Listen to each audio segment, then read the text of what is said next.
בתבל ואז השם הזמין לחצרו פתח את שערי ארץ ישראל הגענו לארץ נחלת אבותינו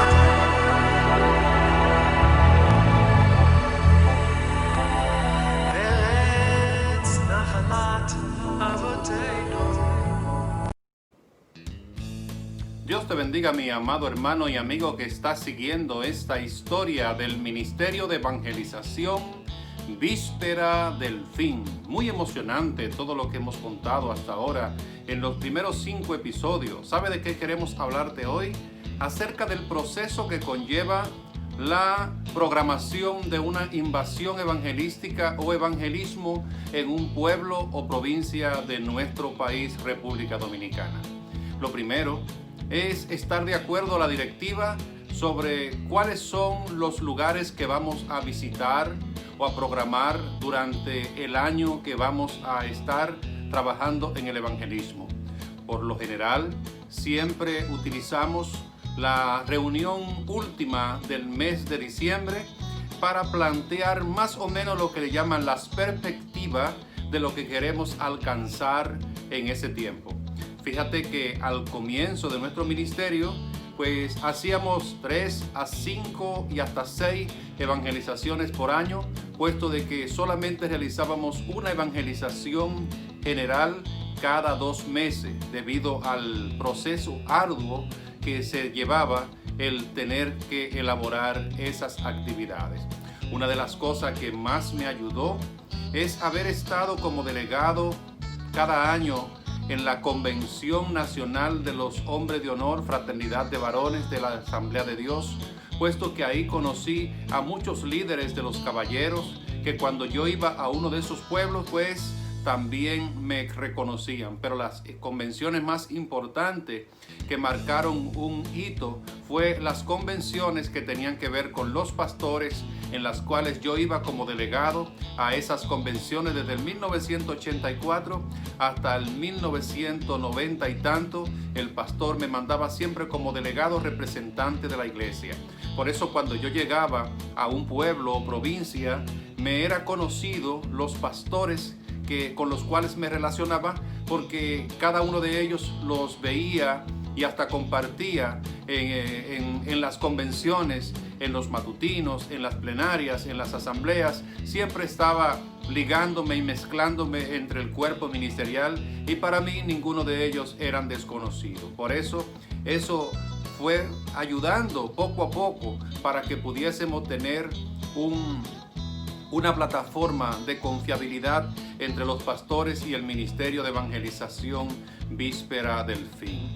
La directiva entonces decía, vamos a tomar en cuenta más o menos estos pueblos que vamos a evangelizar. Entonces, ya una vez seleccionado, si podíamos alcanzar, contactar a muchos de esos pastores en las convenciones, pues era fácil. Pero eso no era tan sencillo, porque al principio no nos manejábamos con tanta programación. Había que ir a un pueblo para en ese pueblo entonces darse cuenta si había confraternidad de iglesias o si habían entonces confraternidad sectoriales, de secciones, puesto que no todas las confraternidades abarcaban la provincia completa, sino que las confraternidades trabajaban por sección. Por ejemplo, vamos a poner una provincia, la provincia Bauruco.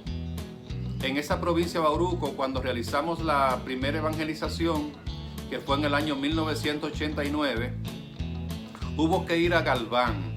Eso es un municipio.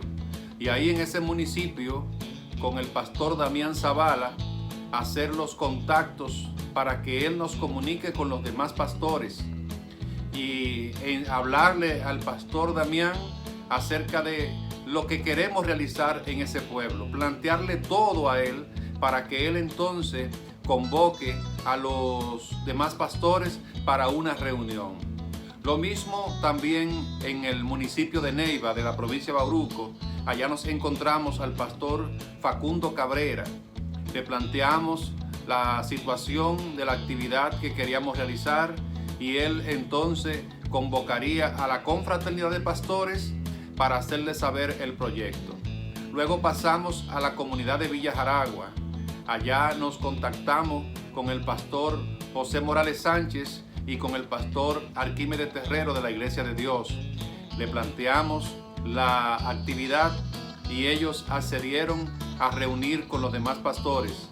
Así también proseguimos hacia la comunidad de Los Ríos y le planteamos allá a los pastores de Los Ríos todo lo que tenía que ser el proyecto que queríamos realizar. Tengan en cuenta que esa es la primera visita a la comunidad para fines de dar a conocer lo que queríamos realizar. Ya usted sabe, había que salir desde la casa para esos pueblos y durar un tiempo en cada uno de esos lugares para poder plantearle lo que queríamos realizar. Eso llevaba alrededor de 1 hasta 3 o 4 días para comunicarle solamente a los pastores las intenciones de lo que queríamos realizar en esa provincia. Una vez que ya tenían programadas las reuniones, tratábamos de ver cómo nosotros juntábamos la mayoría de pastores en una comunidad. Pero si la comunidad estaban bastante retirada, quien tenía que moverse a las diferentes comunidades era yo para plantearle el proyecto. Recuérdense, la primera visita era solamente para hacerles saber lo que queremos y luego entonces que nos reúnan a la directiva de la confraternidad. Y si es muy grande la confraternidad, entonces que se reúna primero una reunión con la directiva y luego una reunión con la confraternidad completa. Así teníamos que hacerlo en Galván, en Neiva, en Villa Jaragua y en Los Ríos. Pero por suerte, en aquel entonces la cantidad de iglesias no era tanta y unas 4 o 5 iglesias por lugar se podían reunir todos el día señalado, y lo que hacíamos era que el lunes, por ejemplo, era la reunión en la tarde con la gente de Galván. En la noche, entonces, una reunión con los pastores de Neiva, y me quedaba ahí donde Facundo Cabrera.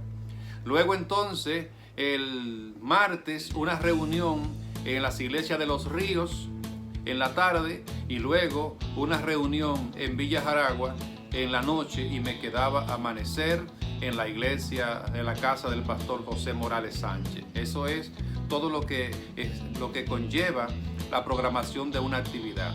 Una vez que uno le planteaba a los pastores las intenciones y qué era lo que queríamos realizar, entonces venían las preguntas que no faltaban desde que uno daba las informaciones. ¿En qué consiste el proyecto? Bueno, pues el proyecto consiste en una evangelización casa por casa, en donde nosotros podamos evangelizar desde las 9 de la mañana hasta las 12 del mediodía, y luego desde las 2 de la tarde hasta las 5 de la tarde para completar la evangelización. En aquel tiempo dábamos todavía concentración. Una vez culminado, entonces dábamos 1 o 2 concentraciones, una en Neiva y otra en Villa Jaragua. Los de Galván tenían que ir a Neiva y los de Los Ríos tenían que bajar a Villa Jaragua. Esa era la programación que le planteábamos. Evangelismo en la mañana, evangelismo en la tarde y concentración al final. Todavía es la propuesta. Bueno, ¿y qué más conlleva la actividad? También conllevan 2 cursillos de entrenamiento. El primero, hacia un encuentro consigo mismo, que trataba de llevar lo que era la concientización, de tener una preparación y una búsqueda mayor con el Señor para que esto despierte un aval de búsqueda y de predicación de la palabra del Señor. El segundo cursillo, entonces, era con la finalidad de motivar y capacitar en cuanto al evangelismo personal. El cursillo de evangelismo se planteaba para el encuentro consigo mismo 3 semanas antes de la evangelización, y eso era 2 noches por lugar. O sea, yo tenía que irme y durar 2 noches en Galván y luego 2 noches en Neiva. Regresaba a la ciudad volvía de nuevo a la semana próxima y daba 2 noches en Los Ríos y 2 noches en Villa Jaragua. Eso es solamente el encuentro consigo mismo. Luego había que volver en una próxima entrega. Era entonces 2 noches en Galván y 2 noches en Neiva, el cursillo de evangelismo personal. Igual, 2 noches en Los Ríos y 2 noches en Villa Jaragua, el cursillo de evangelismo personal. Y ya está cercano la invasión evangelística del sábado próximo. Pero eso es solamente la organización, ese es el planteamiento. Ahora vienen las preguntas de los pastores. Muy bien, y entonces, ¿cuáles son las condiciones que ustedes presentan para esta actividad? Siempre esa pregunta, por regla, tiene que aparecer dentro de lo que es una planificación y organización. Y los pastores son testigos todos de que nunca le planteamos la posibilidad de una paga hacia nosotros. Le decíamos, todos los hermanos que vamos para esa misión evangelística, vamos costeando nuestro transporte. O sea, nosotros vamos cada quien pagando su pasaje y alquilamos un autobús para que nos lleve y nos traiga. O sea, que ustedes no tienen compromiso en esa parte. Nosotros ponemos la literatura, todos los tratados que se han de utilizar para el día de evangelismo, lo utilizamos, lo ponemos nosotros, e inclusive hasta las tarjetas de conversión. También ponemos libritos para que le den seguimiento a las almas que hagan profesión de fe. Nosotros no repartimos las tarjetas de conversión, las reparte la confraternidad, no nos involucramos en ese aspecto, sino que ya eso pasa a ser de uso de ustedes. Lo único que le damos la posibilidad a cada una de las iglesias, a cada una de las confraternidades, es que puedan ayudar en el alimento del mediodía. Si ustedes creen que dentro de sus posibilidades económicas, dentro de lo que es la congregación, pueden costear el alimento del mediodía del grupo que se les ha de asignar, entonces díganos si lo pueden hacer, porque si no lo pueden hacer, entonces haríamos el esfuerzo y el sacrificio para poder costear esa parte. Por suerte, la mayoría de los pastores, la mayoría de los pueblos siempre accedían a la parte de los alimentos. Raras veces se podían encontrar iglesias de pocos recursos o pastores renuentes por causa del tiempo o falta de programación, de que no estaba en su presupuesto el poder cumplir con la situación del alimento del grupo. Pero es como decir que de 10 evangelizaciones que hacemos cada año actualmente, lo más seguro es que 8 de ellas sean cubiertas los alimentos por la confraternidad de iglesias, o que si ellos no pueden cumplirlo, pues muchos hermanos del ministerio que aún no van al evangelismo y colaboradores del ministerio, pues facilitan más bien esa parte de uno que un pollo, otro que tanto arroz, otro que tanta ensalada, y así pues se suple en la mayoría de los casos los alimentos. Bien, pues eso es lo que le planteábamos a los pastores, y nunca faltaba el quiénes somos nosotros, porque es un ministerio nuevo, pero gracias al Señor que como teníamos a los pastores de las Asambleas de Dios que me conocían perfectamente, daban fe y testimonio de nuestro ministerio, y también conocían a nuestro pastor principal, Teófilo María Rodríguez, pues siempre había una apertura. Nunca hubo un bloqueo por considerarnos falsos o por considerarnos personas no confiables. Desde el primer momento en que nos reunimos con cada uno de ellos, con los pastores, siempre vieron la seriedad de nosotros como ministerio, y eso ayuda bastante a la hora de una programación. El hecho de que nos reunamos con los pastores para plantearle todo lo que es las actividades a desarrollar no era una garantía de que iba a ser aprobada. Muchas de las actividades nuestras fueron presentadas en confraternidades de iglesias, y por razones que uno a veces ni se puede explicar, no fueron aprobadas, y pasaron años y años y años hasta que después de una insistencia volvimos y sí fueron aprobadas. Pero cuando uno plantea todo lo que uno va a hacer, si uno es sensato y si uno es sabio espiritualmente y tiene discernimiento espiritual, creo que cualquier actividad que sea llevada o programada planteada a una confraternidad de iglesias evangélicas, es de sabia actitud el darle paso prioritario al evangelismo personal. En una ocasión, yo recuerdo que teníamos una programación, un planteamiento a una directiva, y cuando le dijimos la fecha en la cual queríamos dar el taller de evangelismo, dice un pastor: ahora sí que tenemos una dificultad bastante grande, y es que nos están planteando otro ministerio un entrenamiento acerca de la administración de la finanza, y ahora nos están planteando un entrenamiento acerca de lo que es el evangelismo personal. Y hay una disyuntiva demasiado fuerte, porque imagínese usted, hermano, ante dos planteamientos como ese: cómo tener éxito y administrar bien la finanza y evangelismo personal. ¿Cuál de las dos más importante? En serio. O sea, usted se atrevería a poner en balanza el evangelismo personal con una conferencia acerca de la finanza. Eso decía prácticamente lo que pensaba ese pastor, no la confraternidad, sino ese pastor. Porque, óigame, el evangelismo personal tiene que ser prioritario.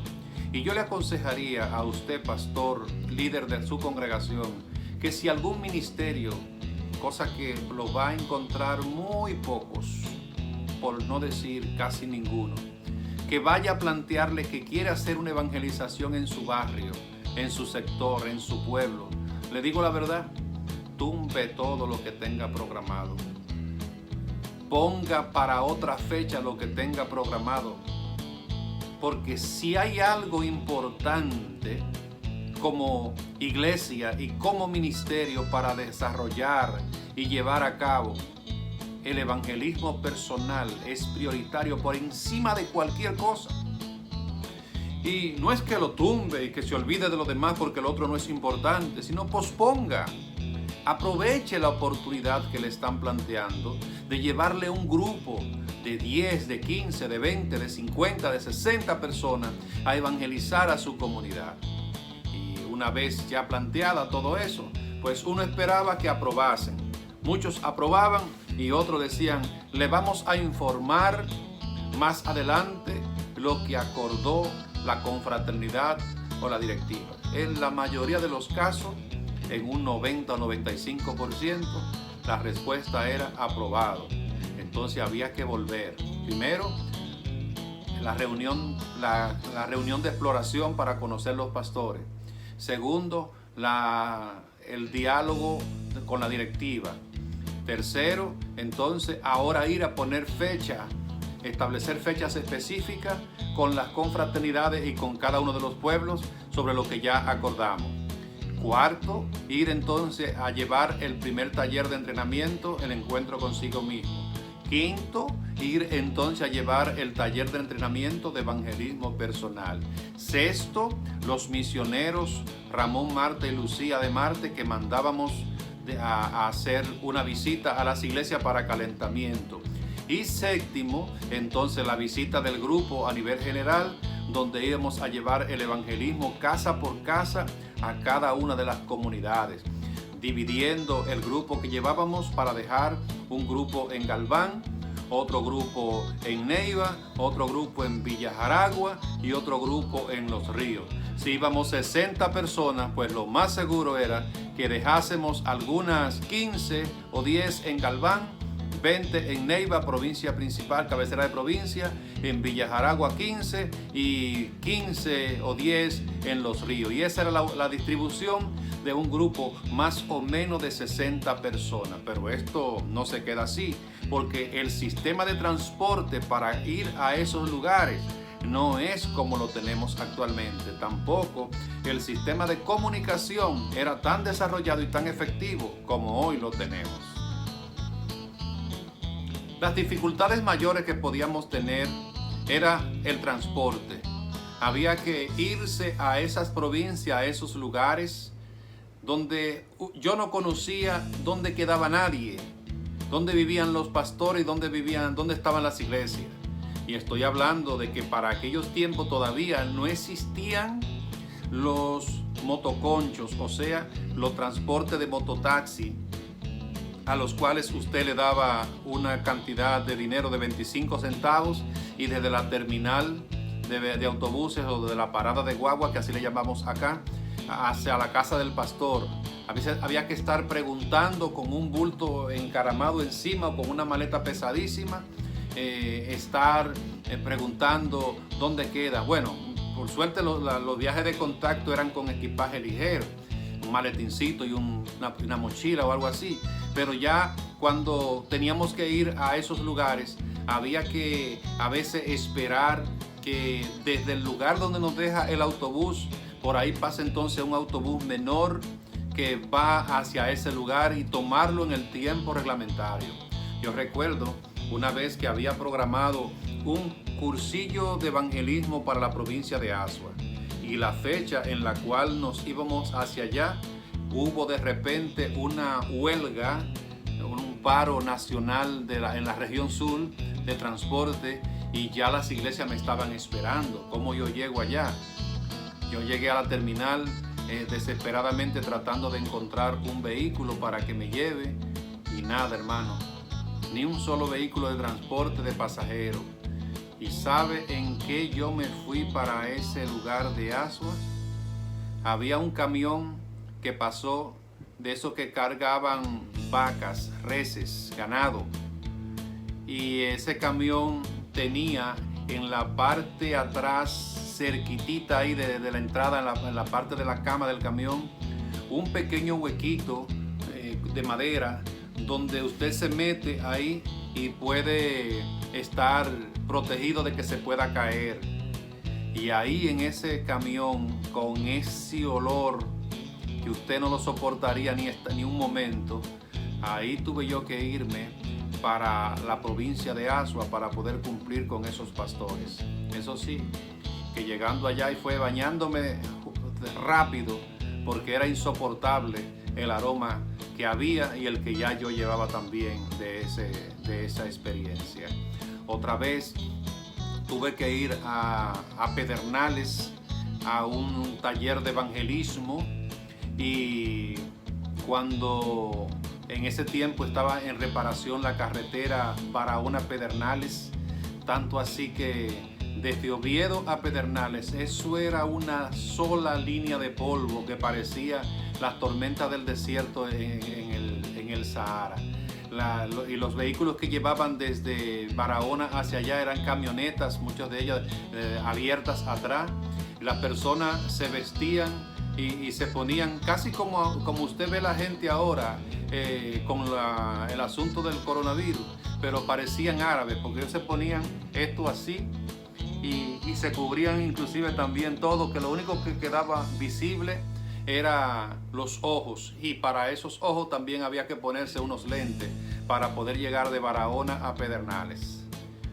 Ese día me tocó en una de esas camionetas, pero yo no tenía lentes, yo no tenía nada. Y yo llegué a ese lugar tardísimo, a Pedernales, y me tocaba dar el taller de evangelismo personal. Uno llegaba a ese lugar que es irreconocible por completo, con todo el polvo que tenía en el cuerpo. Y yo le pasé inclusive por el lado a la pastora. Cuando ya yo llegando yo a Pedernales, ya iba ya de camino para el culto, para la iglesia. Yo le pasé por el lado a la pastora, la saludé a la pastora y ella no me conoció como yo estaba. Como ya eran las 7:30, no crea como que hubo tiempo ni tan siquiera para bañarse.